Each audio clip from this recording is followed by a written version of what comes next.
മാന്യപ്രേക്ഷകർക്ക് നമസ്കാരം. ഇങ്ങനെ പോയാൽ രമേശ് പിഷാരടി 8 നിലയിൽ പാലക്കാട് പൊട്ടുമെന്നുള്ളതിൽ ഒരു തർക്കവും വേണ്ട. ഞാൻ പിഷാരടി പറഞ്ഞിട്ടുള്ള 2 ഭാഗങ്ങൾ ഇവിടെ കൊടുക്കാം. അതേപോലെ തന്നെ ശോഭാ സുരേന്ദ്രൻ പറയുന്നതിന്റെ 2 ഭാഗങ്ങളും ഇവിടെ കൊടുക്കാം. ഇതൊക്കെ കേൾക്കുമ്പോൾ തന്നെ മനസ്സിലാക്കാൻ സാധിക്കും പാലക്കാടൻ ജനത ആരെ തിരഞ്ഞെടുക്കും എന്നുള്ളത്. ആദ്യ ഭാഗം ഈ രമേശ് പിഷാരടി പറയുന്നത് നിങ്ങളൊന്ന് കേട്ടു നോക്കൂ.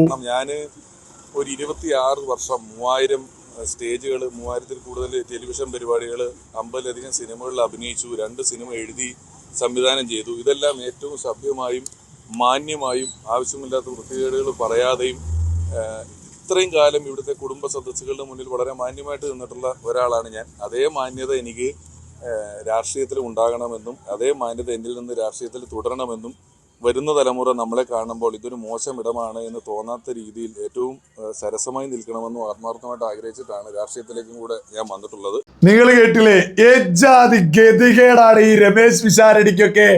എന്നെ കുടുംബത്തിൽ കയറ്റാൻ കൊള്ളുന്ന ആളാണ് ഞാൻ. 3000-ഓളം ടെലിവിഷൻ പ്രോഗ്രാം, സ്റ്റേജ് പ്രോഗ്രാമുകൾ, സിനിമ നിർമ്മിച്ചോ, കുടുംബ സദസ്സുകൾ എന്നെ സ്വീകരിച്ചോ. എന്താ ഇങ്ങനെയൊക്കെ വിളിച്ചു പറയുന്നത്? ഒരൊറ്റ കാരണം, മുൻ സിറ്റിംഗ് MLA, നിലവിലെ അവിടെയുള്ള കോൺഗ്രസ് MLA വീട്ടിൽ കയറ്റാൻ കൊള്ളൂല. പക്ഷെ എന്നെ അങ്ങനെയല്ല. അതല്ലേ പിഷാരടി വിളിച്ചു പറയുന്നത്? ഈ ഗതികേടൊക്കെ രമേശ് പിഷാരടിയൊക്കെ ഉണ്ടാവും. ഞാൻ മാന്യനാണ്. പിന്നെ ഒരു കാര്യം ലളിതമായിട്ട് ചോദിക്കുകയാണ്, ഇയാൾ ഒരുപാട് ടെലിവിഷൻ പ്രോഗ്രാമിൽ പങ്കെടുക്കുകയെ അല്ലെങ്കിൽ ഒരുപാട് സിനിമയിൽ അഭിനയിക്കുകയെ ഇതിലൊക്കെ ജനങ്ങൾക്ക് എന്താണ് ഗുണം?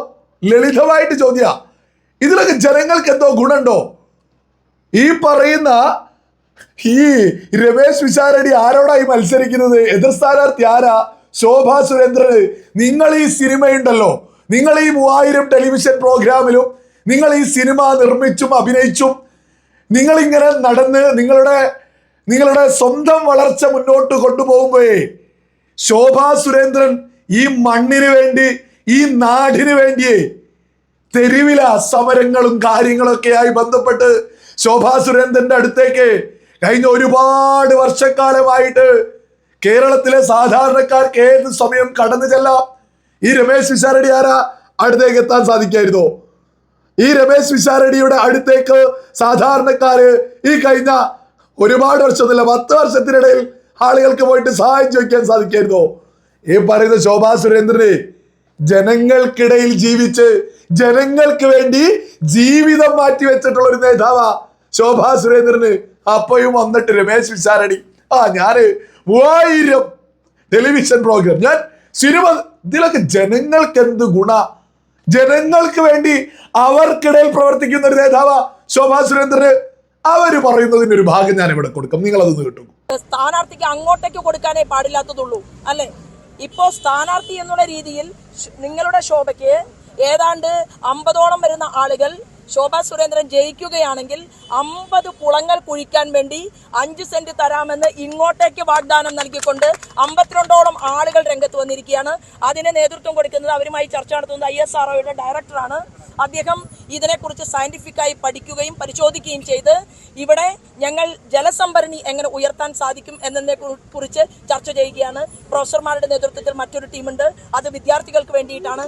സമഗ്രമായിട്ടുള്ള വികസനം ഞങ്ങൾ ചർച്ച ചെയ്തുകൊണ്ടായിരിക്കും തെരഞ്ഞെടുപ്പിൽ മുന്നോട്ട് പോകുന്നത്. നിങ്ങൾ കേട്ടില്ലേ? അതായത് ഇതാണ് യഥാർത്ഥ ജനനേതാവ് എന്ന് പറയുന്നത്. വാ തുറന്നാൽ പാലക്കാടൻ ജനതയ്ക്ക് എന്ത് ചെയ്യുമെന്നാണ് ശോഭാ സുരേന്ദ്രൻ നിരന്തരം പറഞ്ഞുകൊണ്ടിരിക്കുന്നത്. അല്ലാതെ ഞാൻ സിനിമയിൽ അഭിനയിക്കാൻ പോയി, ഞാൻ ടെലിവിഷൻ പ്രോഗ്രാമിൽ പോയിരുന്നു എന്നല്ല. ശോഭാ സുരേന്ദ്രൻ നിരന്തരം പറയുന്നത് നിങ്ങൾ കേട്ടില്ലേ? എനിക്ക് 50 കുളങ്ങൾ ആളുകൾ സ്പോൺസർ ചെയ്തിട്ടുണ്ട്. അത് ഈ പാലക്കാടൻ ജനതയ്ക്ക് വേണ്ടിയിട്ട് ജലസംഭരണി ഇതെങ്ങനെ ഉപയോഗിക്കാം, ഇതുമായി ബന്ധപ്പെട്ട് ആരെ എങ്ങനെ ഇത് ഉപയോഗിക്കാം, ജനങ്ങൾക്ക് എങ്ങനെ ഇത് ഉപകാരമാക്കാമെന്ന്. അതേസമയം പിഷാരടി പറയുന്നുണ്ട്, ഞാൻ മമ്മൂട്ടിയെ കൊണ്ടുവരും.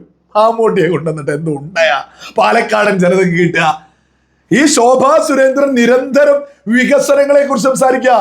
യഥാർത്ഥത്തിൽ പിഷാരടിക്കൊക്കെ വികസനങ്ങളെ കുറിച്ച് സംസാരിക്കാൻ ഒരു അർഹതയില്ല.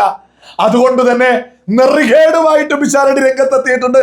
നിങ്ങൾ ഇതൊന്ന് കേട്ടു നോക്കൂ. അവരുടെ ഒരു പാലക്കാട് 1-2 ഫ്ലക്സുകൾ കണ്ടു. ഞാൻ മാറാത്തത് മാറും എന്ന് എഴുതി വെച്ചിരിക്കുന്നത് കണ്ടു. ഇവിടെ നമ്മൾ ഓണത്തിന് സദ്യയും പെരുന്നാളിന് ബിരിയാണിയും ക്രിസ്മസിന് കേക്കും ഒക്കെ പങ്കുവെക്കുന്ന ഒരു സ്വഭാവം ഈ ഒരു നിയോജക മണ്ഡലത്തിനുണ്ട്. അത് മാറണ്ട, അത് മാറാതെ തന്നെ ഇരിക്കട്ടെ. നിങ്ങൾ കേട്ടില്ലേ, യഥാർത്ഥത്തിൽ ഇതൊക്കെ നെറികേടല്ലേ, പച്ച വർഗീയതയും കൂടിയല്ലേ, പൊതിഞ്ഞ വർഗീയതയല്ലേ ഈ വിളിച്ചു പറയുന്നത്. മാറാത്തത് മാറുമെന്ന് ബോർഡ് വെച്ചത് NDA ആണ്, BJP ആണ്. ഈ പിഷാരടിയുടെ പാർട്ടിയൊക്കെ ഒരുപാട് കാലം പാലക്കാടിനെ പ്രതിനിധീകരിച്ചിട്ടും ഇപ്പയും BJPയെ പറഞ്ഞ് ഭയപ്പെടുത്തിയിട്ട് ജനങ്ങളിൽ നിന്ന് കൊണ്ട് ഉളുപ്പില്ലേ പിഷാരടിയെ, ലേശ ഉളുപ്പില്ലേ. ഈ രാജ്യം BJP അടക്കി ഭരിക്കൽ തുടങ്ങിയിട്ട് 10 വർഷക്കാലം കഴിഞ്ഞു, 3ാം ടേമിലേക്ക് എത്തി. ഈ രാജ്യത്ത് സുന്ദരമായിട്ട് പെരുന്നാൾ ആഘോഷിക്കുന്നില്ലേ, ഈ രാജ്യത്ത് സുന്ദരമായിട്ട് ക്രിസ്മസ് ആഘോഷിക്കുന്നില്ലേ, ഈ രാജ്യത്ത് സുന്ദരമായിട്ട് ഓണം ആഘോഷിക്കുന്നില്ലേ. ഈ രാജ്യത്ത് മാത്രമാ ഇത്രത്തോളം സുന്ദരമായിട്ട് ഒരുപാട് മതങ്ങള് ഐക്യത്തോടു കൂടി മുന്നോട്ട് പോകുന്നത്. തൊട്ടടുത്ത രാജ്യങ്ങളിലൊക്കെ യുദ്ധഭീതിയാ, മുസ്ലിം ഭൂരിപക്ഷ രാജ്യങ്ങളിൽ പോലും. പക്ഷേ നരേന്ദ്രമോദി ഭരിക്കുന്ന ഭാരതത്തിലെ സുന്ദരമായിട്ട് ഈ പുണ്യ റമദാൻ മാസം കടന്നുപോയി, സന്തോഷത്തോടു കൂടി പെരുന്നാളിനെ വരവേറ്റു. നരേന്ദ്രമോദി ഭരിക്കുന്ന ഭാരതത്തിലെ ഇന്ത്യ എന്ന മഹാരാജ്യത്തെ ഇത്രയും സന്തോഷത്തിൽ മുസ്ലിങ്ങള് പെരുന്നാളും പുണ്യ റമദാനൊക്കെ കടന്നുപോയിട്ടുള്ളൂ. തൊട്ടടുത്ത അയൽ രാജ്യങ്ങളിലൊക്കെ യുദ്ധഭീതിയിലാ കാര്യങ്ങൾ മുന്നോട്ട് പോകുന്നത്. ഇതൊക്കെ കേരളത്തിലെ മുസ്ലിങ്ങളും ഹിന്ദുവും ക്രിസ്ത്യാനിയും ഒക്കെ കൃത്യമായിട്ട് തിരിച്ചറിയും. ഇവിടെ വലിയ ഐക്യണ്ട്. കോൺഗ്രസിനൊന്നും വികസനത്തെ കുറിച്ച് ഒരു അക്ഷരം പറയാനില്ല എന്നിട്ട് BJP അങ്ങനെ ഇങ്ങനെയായെന്ന് പച്ച വർഗീയത ഉളുപ്പില്ലാതെ വിചാരടി പറയാ. വിചാരടിയെ ലേശക്കൊളുപ്പൊക്കെ വേണം, ലേശക്കൊളുപ്പ്. ആ വികസനത്തെ കുറിച്ച് എന്തെങ്കിലും പറയാനുണ്ടോ? എങ്ങനെ പറയൂ? നിങ്ങളുടെ മുൻ MLA, അവിടെയുള്ള MLA എന്തൊക്കെയാ ചെയ്തു വെച്ചത്, അതിനെക്കുറിച്ച് പറയാനെന്നാ പറ്റില്ലല്ലോ. അതുകൊണ്ട് പേടിപ്പിക്കൽ പൊളിറ്റിക്സ് വ്യക്തമായിട്ട് ഈ കഴിഞ്ഞ എത്ര വർഷക്കാലം ഇവിടെ കോൺഗ്രസും ഇടതുപക്ഷമൊക്കെ ഭരിച്ചു, അവരെന്ത് ചെയ്തു എന്ന് കൂടി ശോഭാ സുരേന്ദ്രൻ പറയുന്നുണ്ട്. നിങ്ങൾ അത് കേട്ടു. 47 വർഷക്കാലം പാലക്കാടിനെ പ്രതിനിധീകരിച്ച കോൺഗ്രസ് പാർട്ടിക്ക് വികസനത്തെ അഭിമുഖീകരിക്കാൻ സാധിക്കാത്തത് കൊണ്ട് ഭാരതീയ ജനതാ പാർട്ടി മുന്നോട്ട് വെക്കുന്ന വികസന രാഷ്ട്രീയത്തിന് മറുപടി പറയാൻ സാധിക്കാത്തത് കൊണ്ടാണ് ഇത്തരം ഒരു ആരോപണവുമായിട്ട് ഈ കേരളത്തിന് മുന്നിൽ അവർ വന്നിട്ടുള്ളത്. തീർച്ചയായിട്ടും അത് തിരിച്ചറിഞ്ഞു കഴിഞ്ഞു. അതുമാത്രവുമല്ല, ഞങ്ങളെ സംബന്ധിച്ച് ഞങ്ങൾ പറയുന്നത് 47 വർഷം കോൺഗ്രസും 20 വർഷത്തിലധികം LDFും ഇവിടെ പ്രതിനിധീകരിച്ചിട്ടും പാലക്കാടിന്റെ സമസ്ത മേഖലകളിലും ഇന്ന് പരാജയമാണെങ്കിൽ ആ പരാജയത്തെ ചർച്ച ചെയ്തുകൊണ്ടാണ് ഞങ്ങൾ തെരഞ്ഞെടുപ്പിന്റെ പോരാട്ടത്തിന്റെ മുന്നിൽ നിൽക്കുന്നത്. നിങ്ങൾ കേട്ടില്ലേ, ശോഭാ സുരേന്ദ്രൻ അവിടെ മത്സരിക്കുന്നത് സാധാരണ ജനങ്ങളുടെ അടിസ്ഥാന പ്രശ്നങ്ങളിൽ കൃത്യമായിട്ട് ഇടപെട്ടുകൊണ്ട് അവരുടെ ആ പ്രശ്നങ്ങൾ പരിഹരിക്കുമെന്നാ നിരന്തരം പറയുന്നത്. പിഷാരടിയപ്പുറത്ത് മമ്മൂട്ടിയെ കൊണ്ടുവരും. ഓ വർഗീയതയോ എന്ന് ഉളുപ്പില്ലാതെ. ഇവിടെ എല്ലാവരും നല്ല ഐക്യത്തിലാണ്. ഇവിടെ ഇല്ലാത്തത് ജനങ്ങൾക്ക് വികസനം മാത്രമാണ്. സാധാരണ ജനങ്ങളെ ഇപ്പം UDFും LDFും ഒക്കെ അവരെങ്ങനെ എന്ത് ചെയ്യുന്നു എന്നായി പറയുന്നത്. ഈ രാജ്യം BJP അടക്കി ഭരിക്കൽ തുടങ്ങിയിട്ട് 10 വർഷക്കാലം കഴിഞ്ഞു. എത്ര സുന്ദരമായിട്ട് നമ്മുടെ രാജ്യം മുന്നോട്ട് പോകുന്നത്. പിഷാരടിയൊക്കെ ഈ മമ്മൂട്ടിയെ കൊണ്ടുവരലും ഞാൻ 3000 സ്റ്റേജിൽ അതിൽ നാട്ടുകാർക്ക് എന്താ, പാലക്കാടൻ ജനതയ്ക്ക് എന്തുകൂടാ.